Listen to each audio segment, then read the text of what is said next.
تو کسی بزرگ کا نورانی چہرہ دیکھا ہے، یا میں نے بیت اللہ دیکھا ہے، یا قرآن مجید کے صحیفے کو دیکھا ہے، ورنہ میں نے اپنی نظروں کو کبھی میلا نہیں ہونے دیا۔ آپ سمجھیں میرے بھائی چیزوں کو، یہ وہ تعفن ہے۔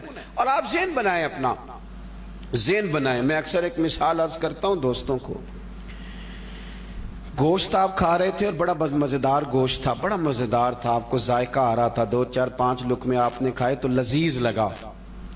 پھر کسی بندے نے آپ کے کان میں کہہ دیا کہ صدقے کا ہے، اس کا ذائقہ منہ میں بدل جاتا ہے کہ نہیں؟ ہاں نہ تو کرو نا، چلیں 2 قدم اور آگے بڑھ کے اگر کسی نے یہ کہہ دیا کہ حرام گوشت کا ہے، کہہ نہیں شروع ہو جاتی؟ یہ گوشت تو وہی ہے نا جو آپ نے چند لقمے پہلے کھائے تھے تو مزہ آیا تھا، وہی گوشت ہے۔ اور چند لقمہ بعد جب کسی نے کہا صدقے کا ہے تو اس کا ذائقہ ہی بدل گیا منہ میں۔ پھر جب کسی نے کہا حرام ہے تو آپ کو کہہ آنے لگی، آپ کا وجود اور آپ کا پیٹ قبول کرنے سے انکار کر رہا۔ کیوں؟ اس لیے کہ آپ کا ذہن کلک کرتا ہے کہ یہ حرام ہے، یہ میرے لیے جائز ہے۔ اللہ کرے آپ کو سمجھ آئے میری بات۔ جب انسان کا ذہن طے کر لے کہ یہ چیز حرام ہے تو پھر وہ کبھی بھی اسے لطف اور ذائقہ نہیں دیتی۔ شرط یہ ہے کہ وہ طے کر لے، شرط یہ ہے کہ وہ طے کر لے۔ بس سمجھ لیں آپ بات، اگر آپ طے کر لیں گے نا کہ ادھر نظر کرنا میرے لیے گندا ہے، اس طرف جانا میرے لیے برا ہے، اس طرف جانا میرے لیے برا ہے، جب آپ طے کر لیں گے تو دروازے تو سارے بند ہو گئے تھے، پر حضرت یوسف دوڑ پڑے، حضرت یوسف دوڑ پڑے کہ مالک جو کام میرے لیے ٹھیک نہیں میں کر سکتا۔ دروازے تو بند تھے لیکن وہ دوڑ پڑے نا، پھر جدھر جدھر گئے رب کریم نے وہ سارے دروازے کھول دیے۔